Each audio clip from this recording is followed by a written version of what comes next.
ನಮಸ್ಕಾರ ವೀಕ್ಷಕರೇ, insight rush ಕನ್ನಡಕ್ಕೆ ಸ್ವಾಗತ. ನಾನು ರೂಪಲತಾ. ಇರಾನ್ನಲ್ಲಿ ಅಮೆರಿಕ ಇಸ್ರೇಲ್ ಒಟ್ಟಾಗಿ ಇರಾನಿನ ಸರ್ವಾಧಿಕಾರಿಗೆ ಅವನ ಹಿಂಬಾಲಕರಿಗೆ ಮರಣ ಶಾಸನ ಬರೀತಿದ್ದಾರೆ. ಈ ಯುದ್ಧದಿಂದಾಗಿ ಮಧ್ಯಪ್ರಾಚ್ಯ ಧಗಧಗ ಅಂತಿದೆ. ಇದೆಲ್ಲದರ ಮಧ್ಯೆ ಇರಾನ್ ಸುಪ್ರೀಂ ಲೀಡರ್ ಅನ್ಸ್ಕೊಂಡಿದ್ದ ಆಯತುಲ್ಲಾ ಅಲಿ ಖಮೇನಿ ಶತ್ರು ದೇಶಗಳು ನಡೆಸಿದ ದಾಳಿಗೆ ಜೀವ ಬಿಟ್ಟಿದ್ದಾನೆ.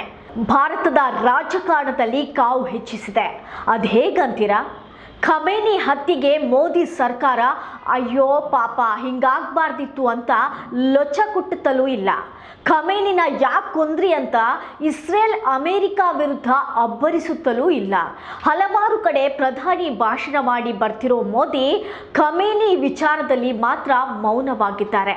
ಬಟ್ ಈ ಮೌನ ಕೇವಲ ತಟಸ್ಥ ಧೋರಣೆಯಲ್ಲ, ಅದು ಜವಾಬ್ದಾರಿಯಿಂದ ನುಣುಚಿಕೊಳ್ಳುವಿಕೆ ಅಂತ ಕಾಂಗ್ರೆಸ್ಸಿಗರ ಪಾಲಿನ ರಾಜಮಾತೆ ಕಾಂಗ್ರೆಸ್ನ ಮಾಜಿ ಅಧ್ಯಕ್ಷೆ ಸೋನಿಯಾ ಗಾಂಧಿ ಫುಲ್ ಗರಂ ಆಗಿದ್ದಾರೆ. ಅಮೆರಿಕ ಇಸ್ರೇಲ್ ನಡೆಸಿದ ಈ ದಾಳಿಯನ್ನ ಮೋದಿ ಅವರು ನೇರವಾಗಿ ಖಂಡಿಸದೇ ಇರೋದು ಭಾರತದ ನೈತಿಕ ಪರಂಪರೆ ಮತ್ತು ವಿದೇಶಾಂಗ ನೀತಿಯ ವಿಶ್ವಾಸಾರ್ಹತೆಗೆ ಮಾಡ್ತಾ ಇರೋ ದ್ರೋಹ ಅಂತ ಸೋನಿಯಾ ಗಾಂಧಿ ಪತ್ರಿಕಾ ಲೇಖನದಲ್ಲಿ ಚಾಟಿ ಬೀಸಿದ್ದಾರೆ. ಅಷ್ಟಕ್ಕೂ ಸೋನಿಯಾ ಗಾಂಧಿ ಹೇಳ್ತಾ ಇರೋದೇನು, ಅವರ ತಲೆಯಲ್ಲಿರೋದೇನು, ಅದರ ಬಗ್ಗೆನೂ ಹೇಳ್ತೀವಿ ಕೇಳಿ. ಖಮೇನಿ ಕೊಲೆಯಾದ್ನಲ್ಲ, ಆಗ ಭಾರತ ಸುಮ್ಮನಿದ್ದನ್ನ ಭಯಾನಕ ಮೌನ ಅಂತ ಕರೆದಿದ್ದಾರೆ. ಅಷ್ಟೇ ಅಲ್ಲ, ಮಾತುಕತೆಗಳು ನಡೆಯುತ್ತಿರುವಾಗಲೇ ಹೀಗೆ ಒಬ್ಬ ರಾಷ್ಟ್ರದ ಮುಖ್ಯಸ್ಥರನ್ನ ಕೊಲ್ಲೋದು ಅಂತಾರಾಷ್ಟ್ರೀಯ ನಿಯಮಗಳಿಗೆ ವಿರುದ್ಧ. ಇದಕ್ಕೆ ಮೋದಿ ಸರ್ಕಾರ ಯಾಕೆ ಕಟುವಾಗಿ ಪ್ರತಿಕ್ರಿಯೆ ನೀಡಿಲ್ಲ ಅನ್ನೋದು ಅವರ ಮುಖ್ಯವಾದ. ಭಾರತ ಹೀಗೆ ಸೈಲೆಂಟ್ ಆಗಿರೋದು ಒಂಥರ ಹತ್ಯೆಯನ್ನು ಒಪ್ಪಿಕೊಂಡ ಹಾಗೆ ಕಾಣ್ತಿದೆ ಅಂತ ಹೇಳ್ತಾ ಇದ್ದಾರೆ. ಇನ್ನು ಎರಡನೇ ಪಾಯಿಂಟ್ ಅಂದರೆ ಶಾಂತಿ ಮತ್ತು ಸಮಾನತೆ ಭಾರತದ ವಿದೇಶಾಂಗ ನೀತಿ. ಆದರೆ ಮೋದಿ ಸರ್ಕಾರ ಅದನ್ನೇ ಮರೆತಿದೆ ಅನ್ನೋದು ಸೋನಿಯಾ ಅಸಮಾಧಾನಕ್ಕೆ ಕಾರಣ. ವಸುದೈವ ಕುಟುಂಬಂ ಅಂತ ಬರೀ ಮಾತಾಡ್ತಾರೆ, ಆದರೆ ನಿಜವಾದ ಅನ್ಯಾಯ ನಡೆದಾಗ ಯಾಕೆ ಅಮೆರಿಕ ಅಥವಾ ಇಸ್ರೇಲ್ ವಿರುದ್ಧ ಮಾತಾಡ್ತಿಲ್ಲ ಅಂತ ಕೇಳ್ತಿದ್ದಾರೆ. 1994ರಲ್ಲಿ ಕಾಶ್ಮೀರದ ವಿಷಯದಲ್ಲಿ ಇರಾನ್ ನಮಗೆ ಸಾಥ್ ಕೊಟ್ಟಿದ್ದನ್ನು ನೆನಪಿಸುತ್ತಾ ಈಗ ಭಾರತ ಇರಾನ್ ಪರವಾಗಿ ನಿಲ್ಲದೆ ಮೌನವಾಗಿರೋದು ಗ್ಲೋಬಲ್ ಸೌತ್ ದೇಶಗಳ ನಾಯಕನಾಗಿ ಭಾರತದ ಸ್ಥಾನಮಾನವನ್ನು ಕಡಿಮೆ ಮಾಡುತ್ತೆ ಅಂತಿದ್ದಾರೆ. ಸ್ನೇಹಿತರೆ, ಭಾರತ ಇಲ್ಲಿ ಫಾಲೋ ಮಾಡ್ತಾ ಇರೋದು ಮೌನ ವ್ರತ ಅಲ್ಲ, ಗುಪ್ತ ರಾಜತಾಂತ್ರಿಕ ನೀತಿ. ಆದರೆ ಇದನ್ನು ಅರ್ಥ ಮಾಡ್ಕೋಬೇಕು ಅಂದರೆ 4 ಗೋಡೆ ಮಧ್ಯೆ ಕೂತು ಮಾತಾಡಬಾರ್ದು. 4 ದೇಶ ಏನು ಮಾಡ್ತಿದ್ದಾವೆ ಅಂತ ತಿಳ್ಕೊಂಡು ಮುಂದುವರಿಬೇಕು ಅಲ್ವಾ? ಸೋನಿಯಾ ಗಾಂಧಿ ಟೀಕೆಗೆ ಬಿಜೆಪಿ ಮತ್ತು ಕೇಂದ್ರ ಸರ್ಕಾರ ಗಟ್ಟಿ ಪ್ರತ್ಯುತ್ತರವನ್ನೇ ಕೊಟ್ಟಿದ್ದಾವೆ. ಸರ್ಕಾರದ ಪ್ರಕಾರ ಭಾರತ ಇಲ್ಲಿ ಸುಮ್ಮನೆ ಕುಳಿತಿಲ್ಲ, ಬದಲಾಗಿ ಕ್ಯಾಲಿಬ್ರೇಟೆಡ್ ಡಿಪ್ಲೊಮಸಿ ಅಂದರೆ ಬಹಳ ಜಾಣ್ಮೆಯ ವಿದೇಶಾಂಗ ನೀತಿ ಫಾಲೋ ಮಾಡ್ತಿದೆ. ಅಂತಾರಾಷ್ಟ್ರೀಯ ವೇದಿಕೆಗಳಲ್ಲಿ ರಷ್ಯಾ ಉಕ್ರೇನ್ ಯುದ್ಧ, ಗಾಜಾ ಸಂಘರ್ಷದ ಟೈಮಲ್ಲಿ ಭಾರತ ಹೇಗೆ ನಡೆದುಕೊಂಡಿತ್ತೋ ಇಲ್ಲೂ ಅದೇ ರೀತಿ ಸಂಯಮ ಮತ್ತು ಮಾತುಕತೆಗೆ ಒತ್ತು ಕೊಡ್ತಿದೆ. ಯಾವುದೇ ಒಂದು ದೇಶದ ಪರವಹಿಸಿ ಕೂಗಾಡೋದಕ್ಕಿಂತ ಪರಿಸ್ಥಿತಿ ಕೈಮೀರಿ ಹೋಗದಂತೆ ನೋಡಿಕೊಳ್ಳೋದು ಮುಖ್ಯ. ಇದು ನಮ್ಮ ಕೇಂದ್ರ ಸರ್ಕಾರದ ನಿಲುವು ಕೂಡ. ವಿದೇಶಾಂಗ ಇಲಾಖೆಯ ಭಾಷೆಯಲ್ಲಿ ಹೇಳಬೇಕಂದ್ರೆ ಇದು ಮೌನವಲ್ಲ, ತೂಗಿ ಅಳೆದು ಇಡ್ತಾ ಇರೋ ಹೆಜ್ಜೆ. ಬಿಜೆಪಿ ಮೂಲಗಳ ಪ್ರಕಾರ ಸೋನಿಯಾ ಗಾಂಧಿ ಅವರ ವಾದ ಕೇವಲ ರಾಜಕೀಯ ಪ್ರೇರಿತವಾದುದು. ಗಲ್ಫ್ ರಾಷ್ಟ್ರಗಳಲ್ಲಿ ಲಕ್ಷಾಂತರ ಭಾರತೀಯರು ಕೆಲಸ ಮಾಡ್ತಾ ಇದ್ದಾರೆ. ನಮ್ಮ ದೇಶದ ಇಂಧನ ಭದ್ರತೆ, ಎನರ್ಜಿ ಸೆಕ್ಯುರಿಟಿ, ಆ ವಲಯದ ಶಾಂತಿಯ ಮೇಲೆ ನಿಂತಿದೆ. ಇಂಥ ಸೂಕ್ಷ್ಮ ಸಮಯದಲ್ಲಿ ಯಾವುದೋ ಒಂದು ದೇಶದ ಪರವಾಗಿ ಅಥವಾ ವಿರುದ್ಧವಾಗಿ ಅಬ್ಬರದ ಹೇಳಿಕೆ ಕೊಡೋದು ಬೇಜವಾಬ್ದಾರಿತನ ಅಲ್ಲದೆ ಮತ್ತೇನಾಗುತ್ತೆ ಹೇಳಿ? ರಾಜತಾಂತ್ರಿಕತೆಯನ್ನು ಬರೀ ಮೆಚ್ಚುಗೆ ಪಡೆಯೋಕೆ ಅಥವಾ ಯಾರನ್ನೋ ತುಷ್ಟೀಕರಣ ಮಾಡೋ ದೃಷ್ಟಿಯಿಂದಲೋ ನೋಡಬಾರ್ದು. ಅದು ದೇಶದ ಹಿತಾಸಕ್ತಿನ ಕಾಪಾಡುವಂತಿರಬೇಕು ಅಂತ ಬಿಜೆಪಿ ಲೀಡರ್ಸ್ ಕೈಪಾಳ್ಯಕ್ಕೆ ಕಿವಿ ಹಿಂಡ್ತಾ ಇದ್ದಾರೆ. ಒಟ್ಟಾರೆಯಾಗಿ ಹೇಳುವುದಾದರೆ ಭಾರತ ಈಗಿನ ಪರಿಸ್ಥಿತಿಯಲ್ಲಿ ಸ್ಟ್ರಾಟಜಿಕ್ ಅಟಾನಮಿ, ಕಾರ್ಯತಂತ್ರದ ಸ್ವಾಯತ್ತತೆಯನ್ನು ಪ್ರದರ್ಶಿಸ್ತಾ ಇದೆ. ಅಮೆರಿಕ, ಇಸ್ರೇಲ್ ಮತ್ತು ಇರಾನ್ ಈ ಮೂರೂ ದೇಶಗಳ ಜೊತೆಗೂ ಭಾರತಕ್ಕೆ ತನ್ನದೇ ಆದ ಸಂಬಂಧಗಳಿವೆ. ಹಾಗಾಗಿ ಯಾರನ್ನೋ ಖುಷಿಪಡಿಸೋಕೆ ಅಥವಾ ಯಾರಿಗೋ ಹೆದರಿ ಪ್ರತಿಕ್ರಿಯೆ ಕೊಡೋ ಬದಲು ತನ್ನದೇ ದಾರಿಯಲ್ಲಿ ಶಾಂತಿಗಾಗಿ ಕರೆ ನೀಡ್ತಾ ಇದೆ ಭಾರತ. ಸೋನಿಯಾ ಗಾಂಧಿಯವರು ಇದನ್ನೇ ಜವಾಬ್ದಾರಿಯಿಂದ ನುಣುಚಿಕೊಳ್ಳೋದು ಅಂತಿದ್ದಾರೆ.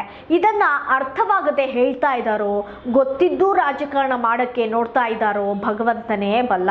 ಅಂದಹಾಗೆ ವಿದೇಶಾಂಗ ನೀತಿ ವಿಚಾರದಲ್ಲಿ ಸೋನಿಯಾ ಗಾಂಧಿಯವರ ಹಸ್ತಕ್ಷೇಪದ ಬಗ್ಗೆ ಮಾತನಾಡಕ್ಕೆ ಹೋದ್ರೆ ಇದು ಇವತ್ತಿನ ಕಥೆಯಲ್ಲ, ಬಹಳ ಹಳೇ ಫೈಲ್ಗಳೇ ಓಪನ್ ಆಗ್ತವೆ. 1999ರ ಕಾರ್ಗಿಲ್ ಯುದ್ಧ ನಡೆಯುತ್ತಿದ್ದಾಗಲೇ ಸೋನಿಯಾ ಗಾಂಧಿ ಅವತ್ತಿನ ವಾಜಪೇಯಿ ಸರ್ಕಾರದ ಮೇಲೆ ಮುಗಿಬಿದ್ದಿದ್ರು.